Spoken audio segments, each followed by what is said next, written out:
Beware Maria. Maria talks about music, about education, about psychology and art, about sex and gender roles, about meaning and purpose, about things that are fun or interesting and can relate to each other. Maria has conversations with herself and with others, and she finds it a bit odd to talk about herself in the third person. Just beware and think about it.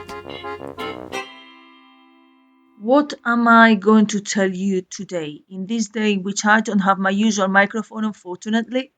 So you might not hear me as well as usually if you usually listen to me. If you listen this episode for the first time, you should know that normally I get a better sound from myself. And I'm going to start with music, playing a piece by the artist called Antiphon that is called Over and Over. And it's a kind of Japanese mix. The album is called Fall and Rise Plus One. And this is how it sounds, electronic music.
I like the piece and the structure works. It's a simple structure. I hear first these quiet sounds and then it goes more into the repetition, into the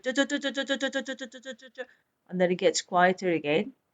And it works nicely. Maybe that's why they call it antiphon. That um, antiphon, of course, I had to get to check more about the antiphon and what is it about. And this is like spending a day in my head, an afternoon, which is raining, and I don't have interviews today. I'm on my own and here listening to this and then checking about antiphons, a chanting, a sort of chant, usually as part of the Christian ritual. And there is repetition, a lot of repetition of verse, of sections. Uh, I could hear some of it in the piece, and you can too. The antiphon was used in the Psalms, And there are a lot of variety of antiphons in Christian rituals. So I checked they include the communion, they do it in the introit, which is the moment in which the priest gets inside the church at the beginning of the Mass. In the offertory, which is the part of the church service when they do the bread and wine thing at the altar. The church, the Christian church is a great choreographist. They really know about ritual, but I think that almost every religion understands ritual. I have been very interested in ritual and ritualistic creations, and what a better place that looking into religion. That made me join for some time the Pagan Confederation because I was feeling more closer to nature. And even if I don't consider myself as belonging to any tradition or religion, I quite enjoyed looking at different ways of creating ritual and how they come out. Being part of them and creating my own. So there's a lot to say about ritual, but I was focusing at the beginning in antiphon, and then I see that it actually not a like many other things. It's not a Christian invention. Things are linked to each other and they go backwards, and one thing just substitutes, replace someone that was already created. So antiphons come from the synagogue. They originated in the 5th century as Christians, but they had a root in the synagogue, which is, of course, a lot older. So these early traditions of chanting were actually being borrowed from the Jewish tradition. And there are different stories around how this was originated. And there is one that I found here that says that it was introduced by Ignatius of Antioch, who was inspired by a vision of two angels. And of course, this is taking me to check who was Ignatius from Antioquia. And I'm not an expert, so I have to Google it. And this is not spending a day in my head. He was born in Syria in the Roman Empire in the year 35, and he's considered one of the parents of the church. And then he died in Rome because he was one of the leader of the new church, Christian church in Syria. He was condemned to death by the emperor, who was, let me take it, Clemente in Rome. So the theories here are what I'm checking. If someone knows better, please let me know. It says that he was told, the emperor told him, I have it here, yeah, in the times of Trajano, that is it. But maybe they say in what I'm finding here, maybe it's true or maybe it's a story that someone made. He said to him, "Who are you, despicable devil, that you disobey my mandate of following the Roman religion and not the Christian?" And he seemed to have replied something like, "No one calls despicable to the one who takes God, transport God, or has God in him." And then the emperor was not happy about it and sentences him to death. But for some reason that I don't understand, he was going to be executed, and they decided that they have to be going from Syria to Rome for the execution. But it doesn't seem that it's very clear why they have to transport him that much just to kill him. Actually, he was thrown to the lions. And in the way, because it was a very long trip, he wrote a lot of letters giving a lot of opinions, and I wonder if he was captured and he was sentenced to death and he was going to do all this big trip by people who was taking him from Syria to Rome. How did he manage to not just write the letters but get them sent and delivered? Here said the letter to the Ephesians, letter to the Romans, letter to the, so he managed somehow to write letters to everybody during the time that the trip lasted. This is the guy who managed that after being sentenced to death, not only he managed to write a lot of letters and get them delivered in the first century after Christ, but also got inspired to create the antiphon. And the antiphon, I'm going to play you some of it, of the one of very popular in Gregorian chanting antiphons, which is Ubi caritas et amor.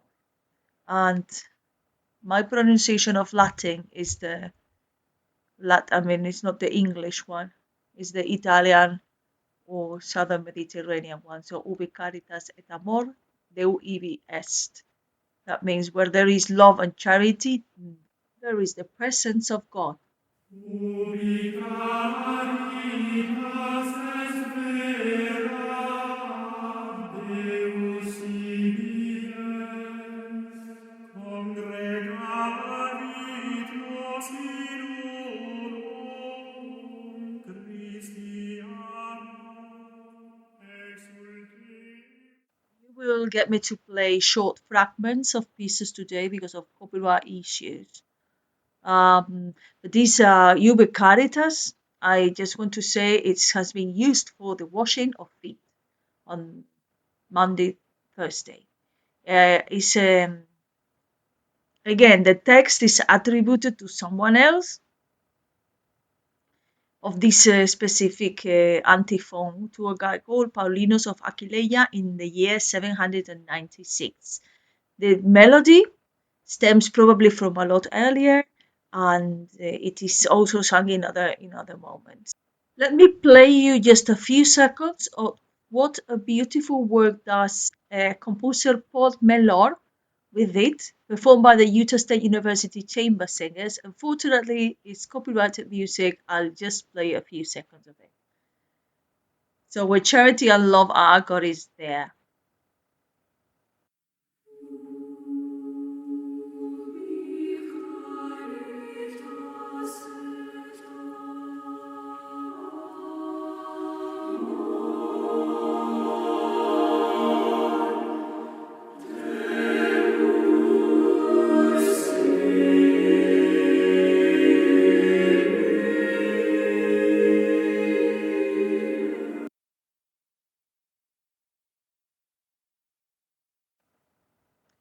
And I could spend all afternoon listening to different versions of Ubi Caritas, as I have partly done, but I will just play you some seconds of the version by Richard A. Williamson for 3 mixed voices and piano, because I want to. Look how beautiful. Ubi caritas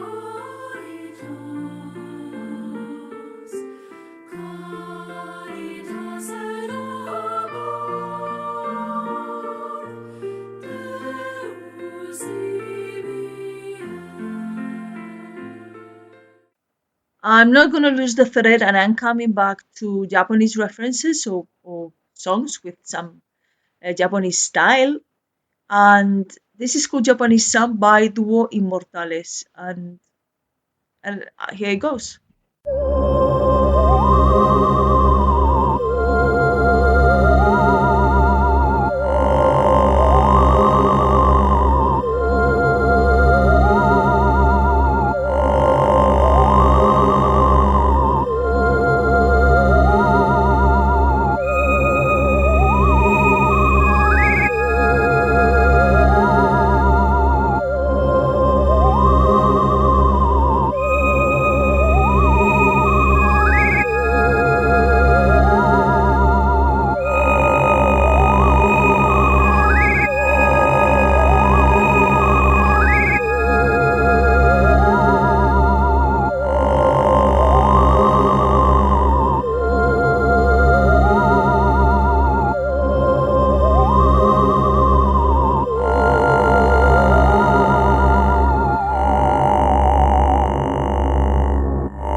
theremin in it. Did you notice that? If you know theremin, theremin, for those who don't know it, is the daddy of the weird instruments.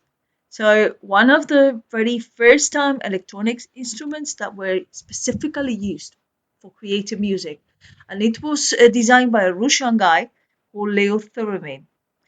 So this is that it's a bit like a cat and a bit of a human voice to it. But this is an instrument that you play it, not touching it.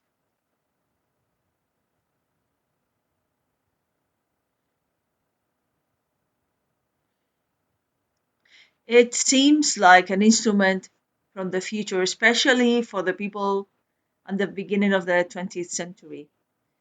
Actually, when was the theremin invented? Let me see. Theremin was created in, yeah, 1920. So, yeah, for people in the 1920s, it would sound a lot more modern. Now, to me, it sounds vintage, but it's probably the first instrument you could control entirely without having any physical contact with it. So you become very much a part of the instrument.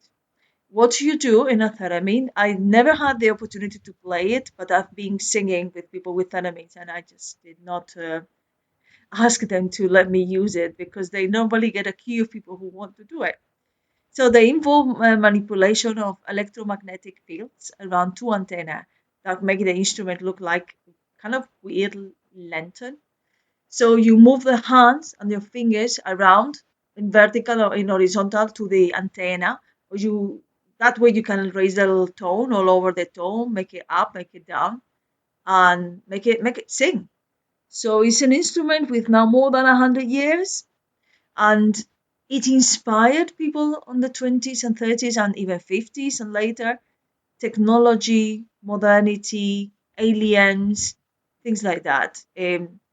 Also, the modern synthesizer was uh, getting ideas and transforming the musical landscape at this part of the beginning and mid of the 20th century.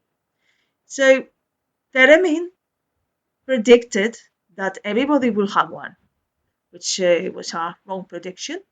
He said, people will learn to play it without too much difficulty. And he was dreaming, instead of having a piano in every home, there would be a theremin in every home. Theremin, I'm going to play you a little bit of theremin playing his own instrument. You can find the videos of the guy doing this. He looks really, really serious. Электромузыкальный инструмент терминвокс– это первый инструмент такого типа.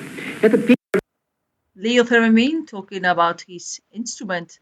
It is said that he gave a demonstration to Lenin, and this is how it sounds.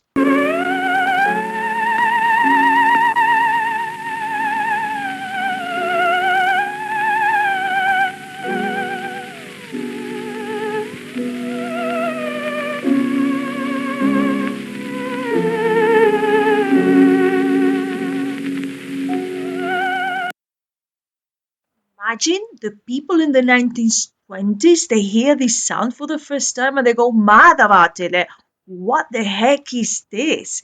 This is incredible. And they start to match it with all sorts of science fiction, imaginary ideas that were linked to the emerging cinema, to other pieces of music that they might compose with that, with the idea of modernity and novels, science fiction novels from the time, which it would be now, we would call it vintage science fiction. So this was a time of discovery. It's the time where penicillin is discovered, medicine is doing revolutionary advances for treating the bacteria, and also you can see in the literature and narrative, like it's like anything is possible. The surrealism is also emerging.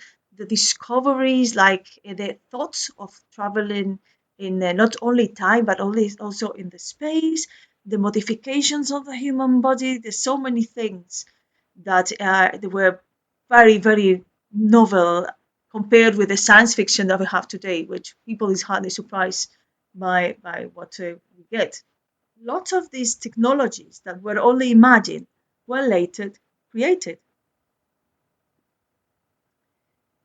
So from robots, spaceships, circles of neo-Darwinism, novels like Armageddon, Frankenstein, until pieces and science fiction of the 40s and 50s. They would use these kind of new sounds that would create that in their minds that impression of modernity in space, aliens, and really new and weird undiscovered things. So let's use the theremin in cinema backgrounds, and I've seen that it's been part of many different types of movies from the 20s until now. And the most surprising for me was to find that it was very much used in the Ten Commandments.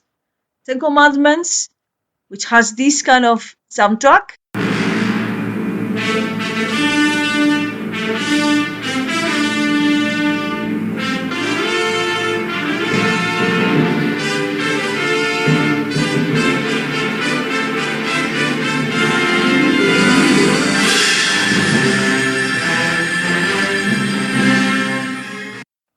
Commandments. There you are.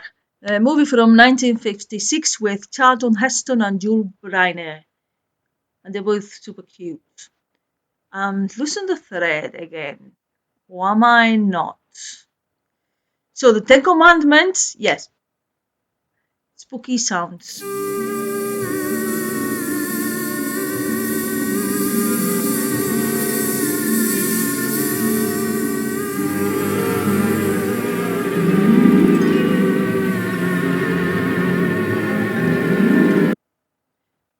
Bernstein uses in a great way theremin here with the orchestra for the moment in which the plagues, in which Moses is sending the plagues to the Egyptians.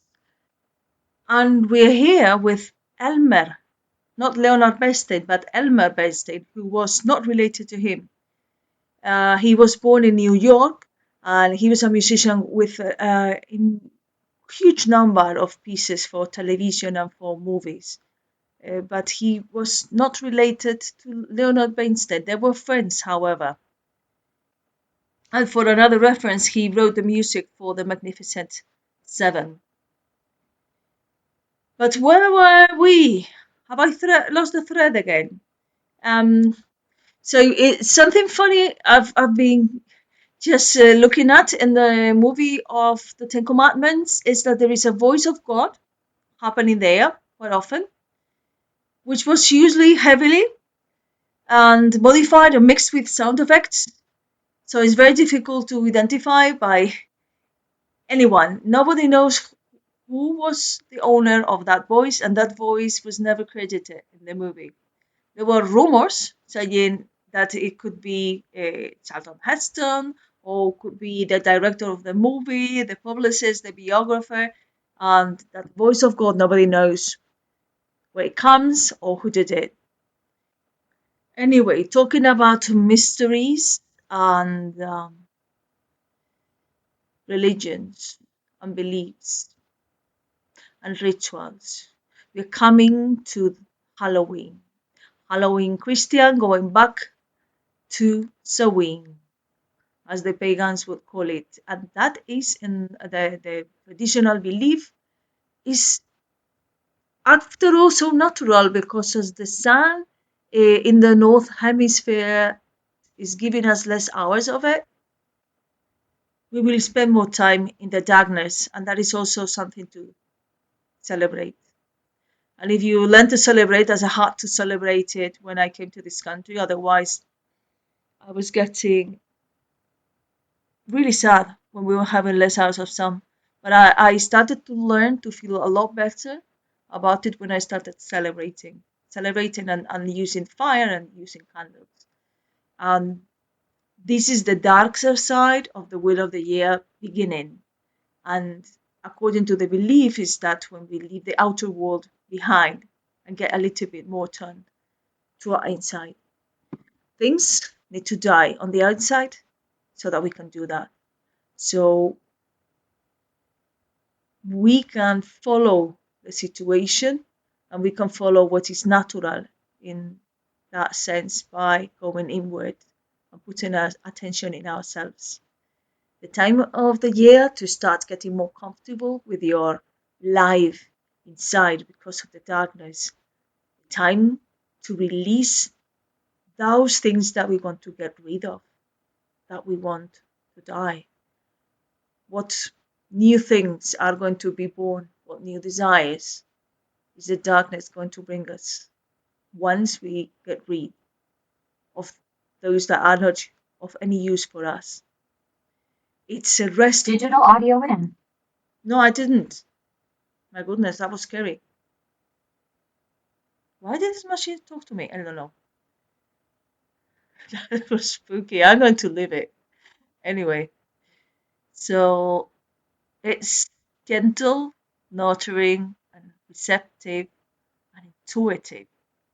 So the sewing rituals can be, if you want to do it in your own way, an opportunity to bring closure if you are having a period of grief, and also to adjust yourself to being inside and in contact with yourself and attuned to nature and to what happens around. Of course, it is also considered that is the time where the veil is thinner between the living and the dead, and the contact is possible if you have such belief. Let's get a little bit of spooky theremin.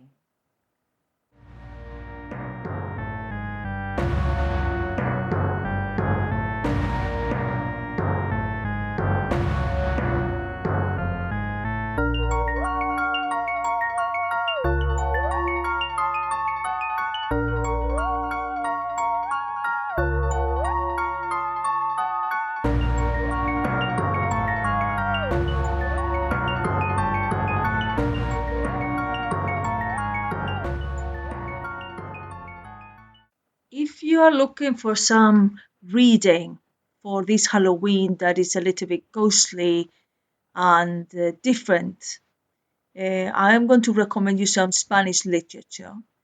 So I'm going to recommend you Gustavo Adolfo Bécquer. Bécquer is something I would be reading as a nerd when I was 14, 15 years old and enjoying it a lot. And it's probably still compulsory reading for Spanish secondary. So he was born in 1836 and died in 1870. And now I am remembering that I impersonated Bécquer myself in a school play. But I don't remember very much what else I did other than dressing as him and creating the curls on his very characteristic glasses. Valeriano Bécquer was his brother, and he was a painter, and he was a literary columnist. He was also very good at drawing. He did playwrights. He died very young. He had the typical kind of life of a romantic poet of the time, and he has a very popular collection of poems, rhymes, and also legends.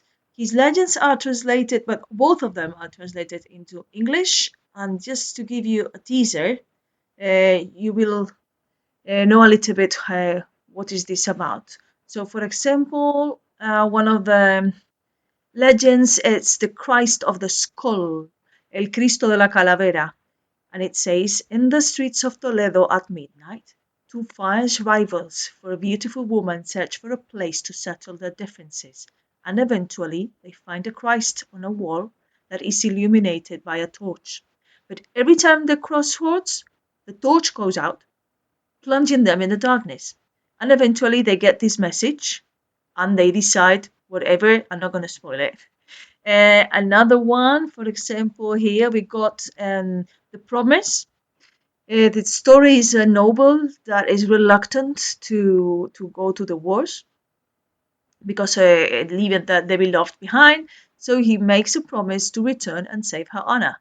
Then he returns successful, but he's haunted by a mysterious hand that rescues him from dangers and is always visible to him. Eventually, a mysterious troubadour explains to him that his beloved had died, but will not allow her hand to be buried until he has come back. So there you are, a collection of rhymes and legends that I recommend you for this season.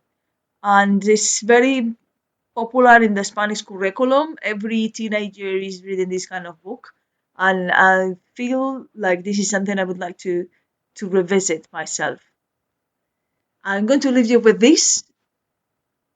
Have a good day wherever you are, in whatever hemisphere you are, and I hope I gave you a collection of interesting sounds and ideas for this coming season. Bye.